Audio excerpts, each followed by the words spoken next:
Antra paskaitėlė.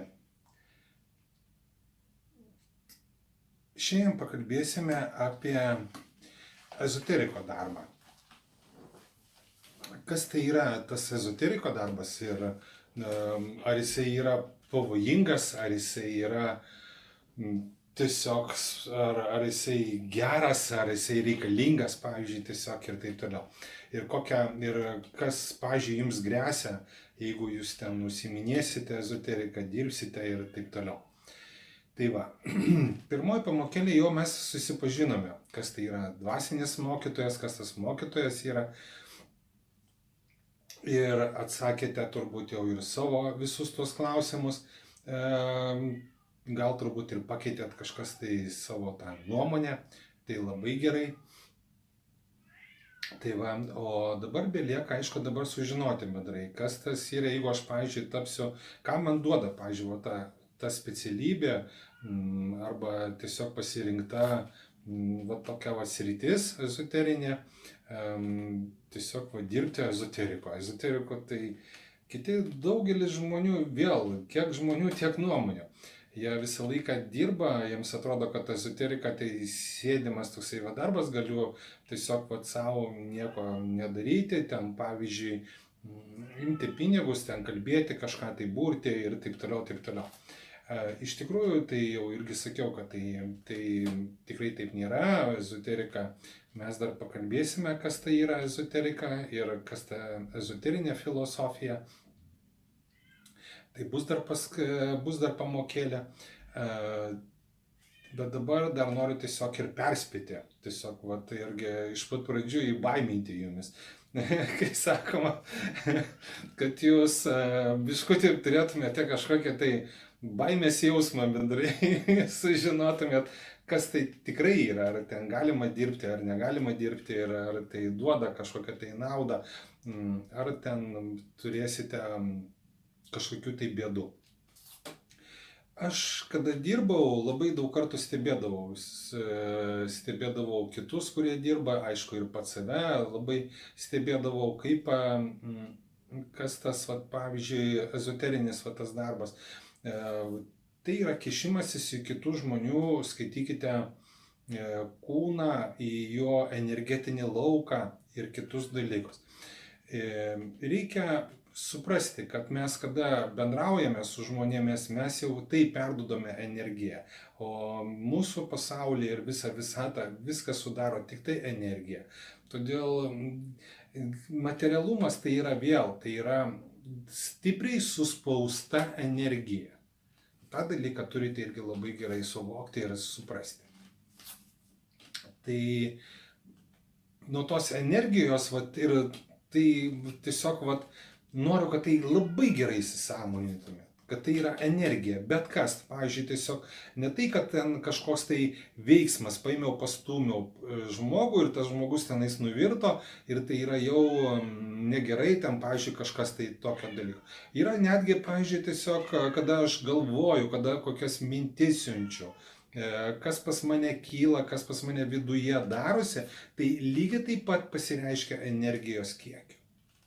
Ir ta energija, jinai visą laiką supa mane ir toliau, kada aš bendrauju su supančia aplinka, su ta, kurią dabar esu, tai irgi taip pat aš į ją įtakoju ir jinai ir taip pat į mane įtakoja. Tai yra, nežinau, tiesiog turite labai gerai šitą dalyką suvokti.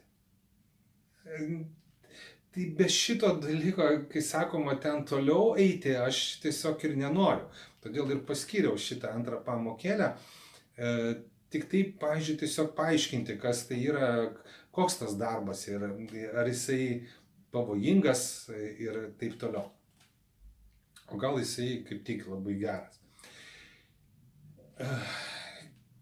Mokindamasis ir žiūrėdamas, kaip mokinasi kiti, aš tiesiog pastebėdavau tam tikrą tokį dalyką ir pats pajusdavau, kada tu pradedi kažką tai žinai, jau kažką tai išmokai, eini kažkur tai, pavyzdžiui, į žmonės ir kažką tai kalbi arba kažką tai jiems darai. Ten ne tik kažkoks tai prisilietimas, kaip sakau, bet uždėjimas rankų, va, pavyzdžiui, reiki, jo, ten kažkokie tai prisilietimai, dar kažkokie tai gali būti, ten jo atėjo mokytojas, ten prisilietė prie žmogaus visą laiką. Ir tai yra perdodama tam tikra energija. Tai kokia ta energija? Vėl, nu aišku, pirma tokį dalyką turite labai gerai vėl tada suprasti, kad visatoje neegzistuoja nei geros, nei blogos energijos.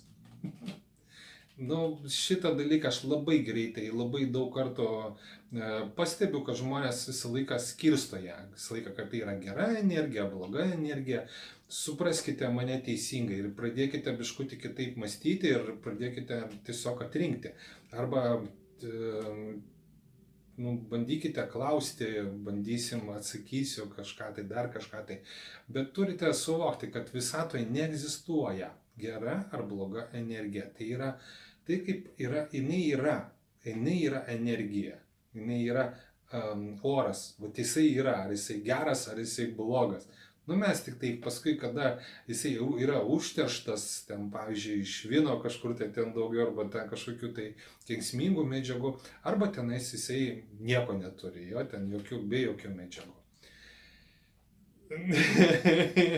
va šituo dalyku tiesiog, nežinau, kiek kartų pradėdavau visą laiką paskaitas, pradėdavau su žmonėms skaityti ir kalbėti, ant šito dalyko iš karto daugelis žmonių pasimauna ir jie visą laiką nenori paleisti šito dalyko, kad ir jie visą laiką mano ir taip įsitikinę, kad vis dėlto yra ir gera, ir bloga energija. Nėra geros ir blogos energijos. Puch, nu turite suvokti, bandykite kažkaip tai, bandykime kalbėtis, tiesiog, pavyzdžiui, pavyzdžiais kažkokiais, tai tiesiog bandysiu kažką tai gal tiesiog jums paaiškinti. Nes negali kito dalyko būti. Geras oras, blogas oras, ten pavyzdžiui, dar šviečia saulė, tai nesiskaito, kad tai yra gerai, kad tai gera energija, o kad užtemo saulės nėra, tai tada bloga energija. Todėl tai yra visur visada energija. Tai va. Kaip jūs tą dalyką padarysite, nežinau, bet tolimesnis mokinimasis, pavyzdžiui, ezoterinės filosofijos, tai yra beprasmis. Jeigu šito dalyko jūs niekada, jeigu tik tai skirstysite, nes paskui dar bus paskaitėlės, jau tada aiškiau daugiau dar tą dalyką pagvildensiu. Bet pirminiam tokiam variante noriu, kad iš karto žinotumėt ir tiesiog pradėtumėte kitaip mąstyti. Aišku, visą laiką, kada jau kalba kažkas, tai yra pasiunčiau gerą energiją, o paėmiau blogą energiją, tokio dalyko neegzistuoja. Nėra nei geros, nei blogos, nėra ten tų lentelių ant tų srovių ir taip toliau ir taip toliau. Tai yra arba mano supratimas tiesiog, arba man jinai nepatinka, arba jinai man patinka. Nu, bet mes dar šitą dalyką gal turbūt ir pakalbėsime. Bus dar gal turbūt atskirą paskaitėlę, paskaitysim, tiesiog pakalbėsiu apie šitą dalyką. Tai va. Vat su tuo ezoteriko darbu. Ir kada pastebėjau, kada mes dirbam, irgi taip pat žmonės visi masto, dar pakol kas masto, kad tai yra gera ar bloga energija. Ir tuomet jie pradeda bijoti, atsiranda ta baimė, kad pavyzdžiui, aš kažką tai ateinu prie žmogaus, prisiliečiu prie žmogaus, kažką tai darau, tai reiškia, ta energija bloga, ta bloga energija mane ateis ir man jinai padarys kažką tai blogo. Arba tas kitas žmogus, jisai man siunčia tą gerą, blogą energiją, o gerą savo pasilieka, jo ten saugos pas savyje. Nu, kaip supratote, dabar biškutį jau noriu, kad po biškutį pradėtumėte suvokti, kad tai yra, jeigu tas žmogus jau šitaip kalba, tai tas mokytojas, jisai gaila, jisai daug ko nesupranta ir daug ko nesuvokia.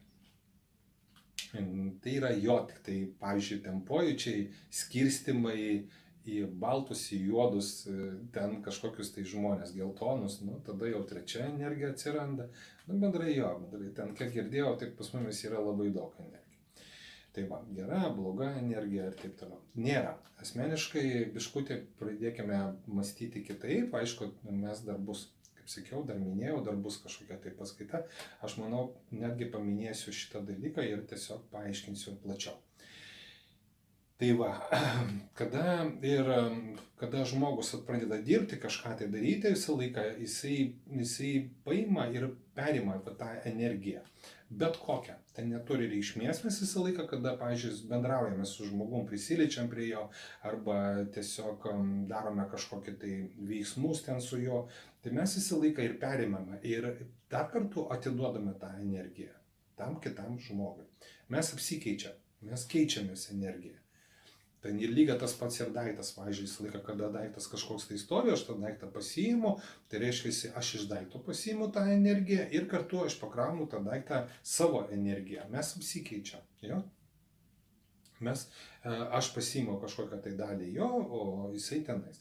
Tai va. Pasiimu, nepasiimu, vėl toksai sąlyginis dalykas. Aišku, jau supratau, kad irgi pradėsite irgi galvoti, kad tai aš galiu užsistatyti kažkokias tai apsaugas ir taip toliau. Tada mumis irgi taip pat mokino ten seniau mokytojai, kurie buvo, irgi tą patį visą laiką rodydavo, kad reikalinga tą energiją visą laiką pasistatyti, už save izoliuoti nuo žmonių, nuo visuomenės ir taip toliau, taip toliau. Ir tada tiesiog yra, tai aš tokiu būdu, pavyzdžiui, tiesiog nepriimsiu. Arba taip, kaip pasakyti, atsisėdau, sukryžiavau rankas, ten koją sukryžiavau, jo, užsimerkiau, tarkime, jo, ten ir tada aš ten užsidarau nuo tos visą laiką, arba, pavyzdžiui, pasiimu nykščius, čia į kumščius pasiimu, ten tai yra pagal feng shui, tai yra galva mūsų, jo, nykštys visą laiką tą nykštį pasiimam, uždarome, tai aišku, visą laiką mes uždarome, nepriimame tam tikros informacijos, bet tik tai ne energijos, jo, informacijos nepriimame. tą dalyką reikia žinoti, kad, pavyzdžiui, visą laiką visatoje yra pilna tos energijos ir tų energijos srautų ir visa kita. Tik tai, kad ir tos energijos visą laiką mumis irgi taip pat veikia. Jūs norite ar nenorite, jūs suprantate ar nesuprantate.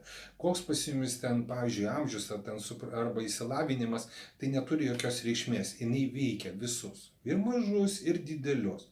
Tie, kurie netgi tą vaisių, kuris yra pas mamą pilve, ir tai jį veikia tą visą laiką energiją, kuri ateina visą laiką iš visatos. Ir toj visatoj to energijų yra labai daug. Tik tai, kad, pavyzdžiui, visą laiką ir jos yra pas mumis ten ir todėl sakyti, kad, pavyzdžiui, ten tiesiog jų tokių nėra, tai būtų kvaila. Asmeniškai jos visą laiką yra.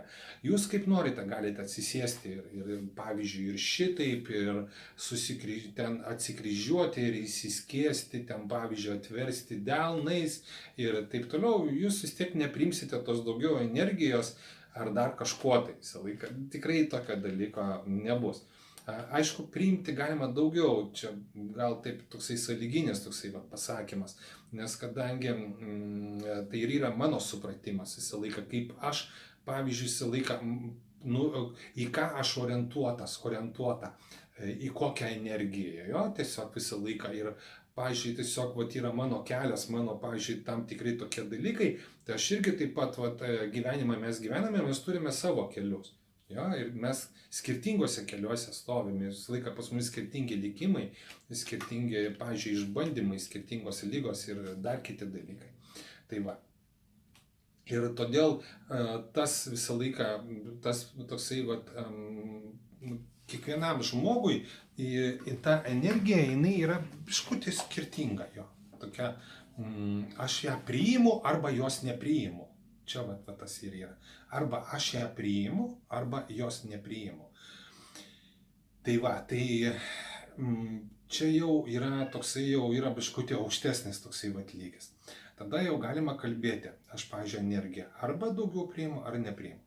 Tai va, tai paskui, aišku, atsirado tam tikrų tokių ataiškintojų, kurie ten atsidaro visą laiką visatos energiją, kosmoso energiją, reiki energija, ten dar visokios kitokios energijos visą laiką. Jos ir be jūsų visą laiką yra, ir be jų yra, ir su jais yra, ir ten be jokių kalbų jos egzistuoja. Ir kiekvienas žmogus visą laiką, jisai tik tai arba jisai žino apie tai, tada jisai pradeda save kaip ir derinti. Pavyzdžiui, tiesiog tam tikrą tokią dažnumą ir tada tą dažnumą aš priimdamas visą laiką galiu priimti ir tą energiją. Bet ta energija, jeigu taip logiškai, jos vis tiek visą laiką veikia mumis, jos eina į mumis, pereina visą laiką ir taip toliau, taip toliau. Tik tai, kad aš pats savo supratime, vat, kaip sakiau, tą dažnumą susiderinu, tada aš galiu visą laiką šitą dalyką priimti tą energiją. Tai va. Ta dalyką irgi labai reikalinga, gerai, kad jūs irgi gerai įsisąmonintumėte. Tai va, tai kada pastebėjau, kada ir aš, pažiūrėjau, ten dirbdavau, paskui būdavo pas mumis tokių baimių, kad ten ateini prie kažkokio tai žmogaus visą laiką, prisilieti ir paskui toliau perimi tas visą laiką energijas, jo, tas netgi ne tik tai energijas, bet mes perėmėme netgi, pavyzdžiui, to žmogaus tam tikras charakterio savybės, netgi būdo savybės, netgi ligas ir dar kitus visą laiką, tokius visą laiką dalykus. Neskaitau, kad tai yra gerai ar ten yra blogai, bet jie irgi taip pat yra, egzistuoja ir mes taip pat darome va tokį apsikeitimą. Tai va. tą dalyką galima pastebėti, nes pavyzdžiui, kada yra gydytojai, pavyzdžiui, arba kiti žmonės, kurie gydo žmonės ir taip toliau, užsiminėja to gydymu, jie supanašėja gal su tais ligonės. Pavyzdžiui, psichologą kažkokį tai paimkite, pamatysite, kad jisai anksčiau ir vėliau jisai pradeda tapti psichiniu ligoniu.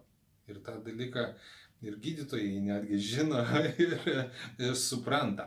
Aišku, ezoterinė filosofija, jinai pamoko, kaip reikalinga apsisaugoti nuo tam tikrų tokių dalykų, ir kaip galima išvengti ir kaip galima nukreipti.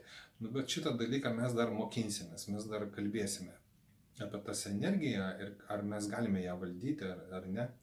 Čia kitas klausimas. Čia labai svarbus irgi toksai. Tai va, todėl aš irgi dirbdamas pastebėjau savyje, kad, pavyzdžiui, ateini prie kažkokio tai žmogaus sergančio, uždedi ten rankas ir pradedi kažką tai daryti ir tada tu tiesiog perimi į save tam tikrą tokį dalyką. Irgi ligas ir kitus dalykus. Aišku, atsirasdavo baimė netgi visą laiką, nes mes visą laiką buvome taip irgi auklėjami ir jūs turbūt taip pat irgi įsitikinę, kažkurie tai iš jūsų irgi taip pat, kad, pavyzdžiui, visą laiką yra, kad ta energija, kad aš prisiliečiu, ta energija irgi pereina į mane ir todėl galiu aš paskui susirgti, atsitikti kažkas tai su manimi. Tas dalykas, aišku, yra ir tai yra labai pavojingas toksai dalykas, todėl ar gydyti ar negydyti yra klausimas, jo, eiti tam žmogui padėti, ar galima nepadėti ir taip toliau. Jau, kaip sakiau, tikras mokytojas, jisai neaiškina nieko, jisai tikrai nieko nemokina, tai klaidingas požiūris, dar kartas jį paminėsiu. Tiesiog išmeskite iš savo galvos, tikrasis mokytojas nieko nemokina. Tai va, tai tikrai taip yra. O treneriai mokina, treneriai nurodo, ten mokytojai kažkokie ten, pavyzdžiui, auklėtojai, tarkime, jo, tai auklėja, mokina, tai tokia, jie visą laiką jokios atsakomybės ir neneša. Čia, bet irgi vėl bus tokia paskaita. Ir kada dirbau aš, pavyzdžiui, su žmonėm, aš irgi pradėjau bijoti tam tikrų tokių dalykų ir aš tada pradėjau ieškoti pas kitus, pavyzdžiui, pas žinomus tenais tuos visą laiką ezoterikus, parapsichologus, kurie ten dirbdavo, klausdavau visą laiką ir jie mane mokindavo, kaip reikalinga apsisaugoti, kaip reikia užsidėti apsaugas, kad reikalingos tos apsaugos, kad ir tų visą laiką dalykų nepriimti ir tiesiog visą laiką nieko, kad, pavyzdžiui, kad nesusirgti ir nieko kito nebūtų. Tai va, ir čia aš paskui pastebėjau labai daug keistų dalykų, kurie man tiesiog pradėjo irgi taip pat uždavė klausimus, į kuriuos aš jau paskui toliau turėjau pats visą laiką ieškoti tam tikrų atsakymų. Tai va, tai buvo susiję su tuo, kad jeigu aš, pavyzdžiui, apsisaugau, tai kaip aš galiu kitam žmogui padėti. Man labai patiko vieno irgi žinomo ezoteriko tam tikrai tokie dalykai, kaip jis irgi taip pat įsireiškia labai senai, pasakė, sako, mes gerai, kad užsidedam kažkokią tai apsaugą, tai mes tada apsisaugome nuo tam tikros visą laiką energijos supančios visą laiką mumis, kurie gali, pavyzdžiui, patekti į mumis. Tai kitų žmonių energija arba tiesiog, kaip sakiau, kurios mes nepažįstam tų energijų iš visatos. Bet kada mes grįžtame namo ir mes susitinkame vėl su savo šeima, pradedame su vaikais bendrauti, su žmona, ten su vyru, tai ta apsauga, jinai kaip tik ir padaro tokią irgi negerą darbą, jinai apsaugo mumis irgi nuo jų. Jinai nesupranta, sakau, energija, jinai nesupranta nieko, jinai nėra, nesiskirsto, jinai pati savęs nei į gerą, nei į blogą. Ir todėl mes, darydami tam tikras visą laiką apsaugos, susidėdami ant save, mes tiesiog izoliuojame save nuo kitų žmonių.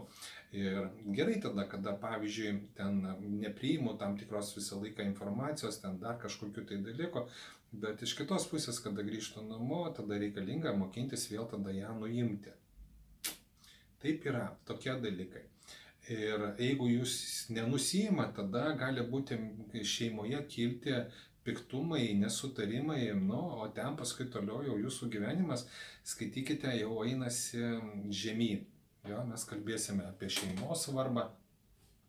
Šitą dalyką labai gerai pabrėšiu ir norėsiu, kad šitą dalyką labai gerai suvoktume. Tai va. Ir tas visą laiką apsisaugojimas, jisai man įkėlė tam tikrą tokį dalyką, kaip irgi tokią baimę irgi kartu, bet aš aišku apsisaugodavau visą laiką nuo kitų žmonių energijų, nuo kitų žmonių ligų, nepaimdavau tų ligų, tiesiog ir jausdavau visą laiką, bet aš jausdavau, kad aš netenku irgi pats savo jau tokių ir kitokių, ten pavyzdžiui visą laiką dalykų, nes aš užsidėdavau apsaugą, tai aš ir nepriimu iš niekur absoliučiai tos energijos. Ir todėl aš negaliu pasikrauti, negaliu kažkaip tai pats pas save visą laiką atgaminti tam tikrų tokių dalykų. Tai va. Ir čia aš turėjau daryti labai didelę pertrauką ir ten paskui toliau aš dirbau su tom energijom ir kada paskui toliau labai gerai suvokiau kitą dalyką, kad viskas yra pradžioje visą laiką nuo tavęs priklauso, nuo mūsų vidaus. Jo, nes visą laiką, kas pas tave darosi, kas tavo viduje yra, ten pavyzdžiui, apie ką tu galvoji, kokios ten, pavyzdžiui, lygos ir taip toliau. Ir buvo toksai laikotarpis pas mane, ten jisai gana, ten būdavo 2 ar 3 netgi metai, aš tiesiog kaip ir degradavau tam tikrą prasme. Tai reiškia, kad aš darydavau tik tai pratimus, dirbdavau su savim visą laiką, su energijom, su visais kitais, darydavau labai daug praktikų, tiesiog iki proto netekimo diena iš dienos. Ir paskui toliau pradėjau jausti, pradėjau valdyti savo kūną, bet pradėjau visą laiką darbą, pradėjau dirbti pats su savimi, su savo kūnu. Ir kada aš pradėjau valdyti ir pradėjau jausti, pradėjau paskui toliau galėjau atjauninti savo ląsteles ir dar, pavyzdžiui, tiesiog įsigydyti tam tikras ligas ir taip toliau, man tada jau atsirado visai kitas supratimas. Aš tada pradėjau savyje, tą dalyką turėdamas, jau tada pasijutau labai gerai, nes aš tada galėjau kaupti tą energiją, galėjau išleisti, galiu atiduoti, galiu užsidaryti ir taip toliau, ir taip toliau. Tai va. Ir tada pas mane, va tada buvo didelis sprogimas. Mano galvoje įvyko, kaip aš visą laiką vadinu, nušvitimas. Nušvitimo pas mane ten tikrai labai buvo daug gyvenime tam tikrų tokių dalykų. Toksai va sprogimas galvoje, kad ateina labai didelis ir geras toksai supratimas, suvokimas tam tikrų tokių dalykų. Ir aš tada pasiėmęs vieną žmogų, aš kaip tik pradėjau tai daryti, kad pradėjau į save įsileisti ir netgi norėti, kad to žmogaus lygos ateitų į mane.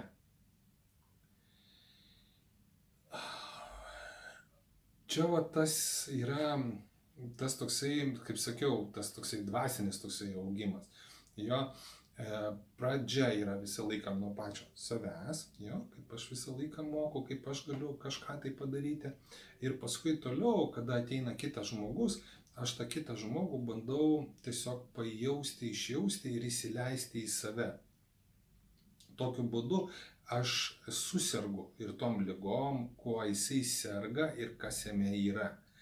Bet kada aš mokinausi, vat, kaip sakiau, ir išmokau savo kūną reguliuoti ir, pavyzdžiui, tiesiog jį kontroliuoti ir nukreipti, kas man reikalinga, aš pradėjau gydytis tam tikras visą laiką, visus tuos visą laiką dalykus. Ir kada tu paimi va, tą tokiu būdu iš žmogaus, vat, pavyzdžiui, visą laiką tas ligas, tada aš išsigydau, įsivaizduojat, va, tuo momentu pasiimi ir tada iš savęs išmeti tą ligą. Ir tada, kada tu pasveiksti, jo, tada pasveiksta tavo klientas.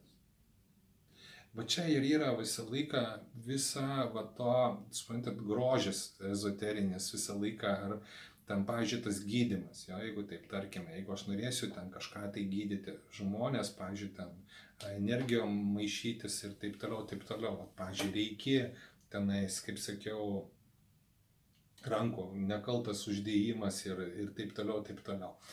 Vis dėlto darbas yra visą laiką su savimi. Aš turiu išmokti pats save išsigydyti, tada aš galėsiu kitus gydyti. Ar supratote?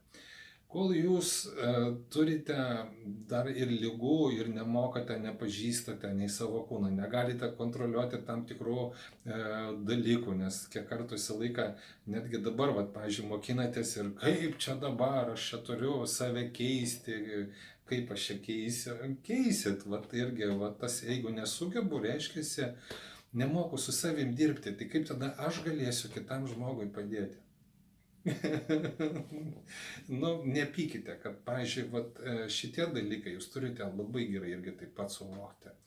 Viskas prasideda nuo pačio mažiausio, tai yra nuo pačio savęs, nuo mano vidaus, nuo to, kaip aš visą laiką tą pasaulį priimu, kaip aš jį moku valdyti, kaip aš moku visą laiką save gydyti ir taip toliau.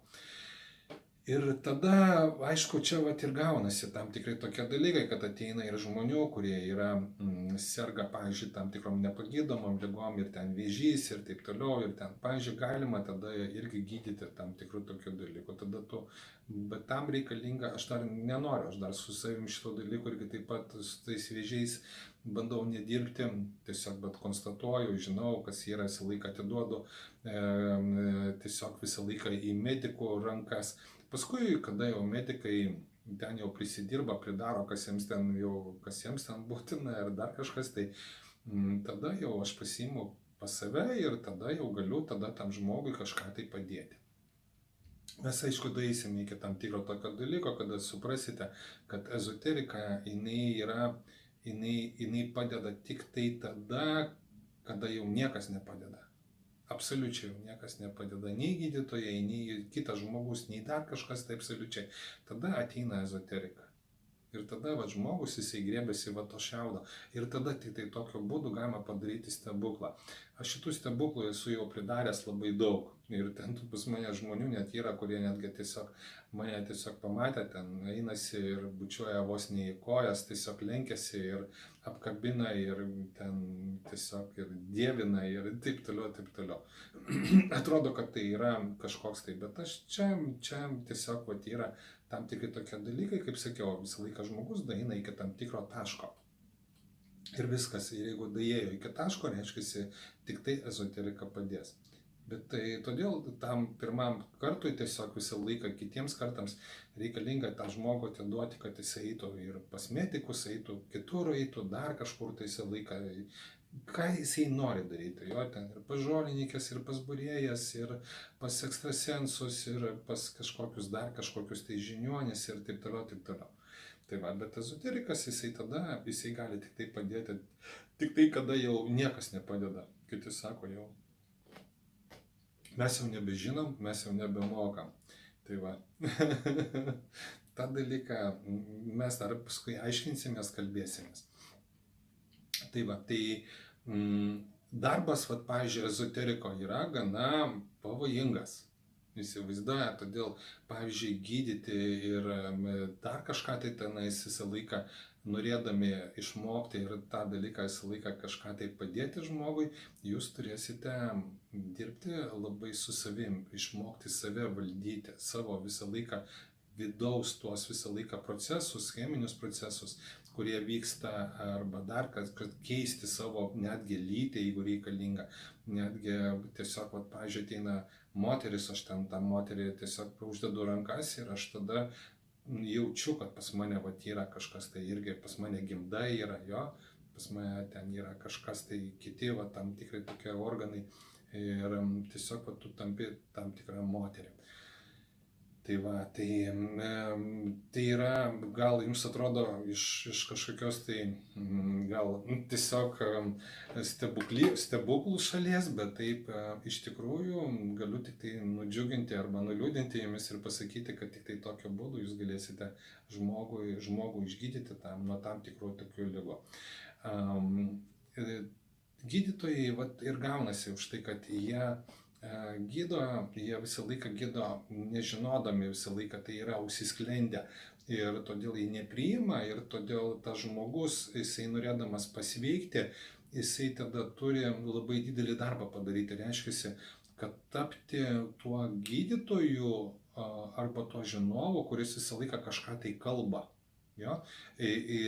Gyventi va, tą jo gyvenimą, jo supratimą turėti. Nes jeigu tas va, gydytojas ten, pavyzdžiui, metė ten svorį, turėdamas kažkokią tai, darydamas kažkokius tai badavimo, ten tam tikrus tokius dalykus, arba ten su kažkokiais tai augalais, arba dar kažko tai visą laiką gydė ir tokiu būdu tas žmogus, kitas žmogus, jisai turi įeiti į tą būseną ir tiesiog tą dalyką išgyventi. Tai va tokie va dalykai ir yra, kaip sakoma, tas ezoteriko darbas vis dėlto yra gana tiesiog yra labai pavojingas. Noriu, kad tą dalyką labai gerai suvoktumėte, tiesiog įsisąmonintumėte ir darytumėte išvadas visą laiką, ar norėsite gydyti ten, pavyzdžiui, kitą žmogų. Tai va, aišku, dar kita pusė yra tiesiog, ar išvis leistina, ar ten tiesiog reikalinga, mes dar gydyti, pavyzdžiui, mokinti žmogų, tai bus atskira paskaita, pamokėlė. Ta dalyką tada mes vėl dar tada aiškiau kažkiek tai paliesime. O dabar vėl tada norėčiau atsisveikinti iki sekančios pamokėlės. Ir vėl tada galite parašyti man savo klausimus, pabandysiu atsakyti. O dabar tada tariu, iki kitą kartą. Sudie.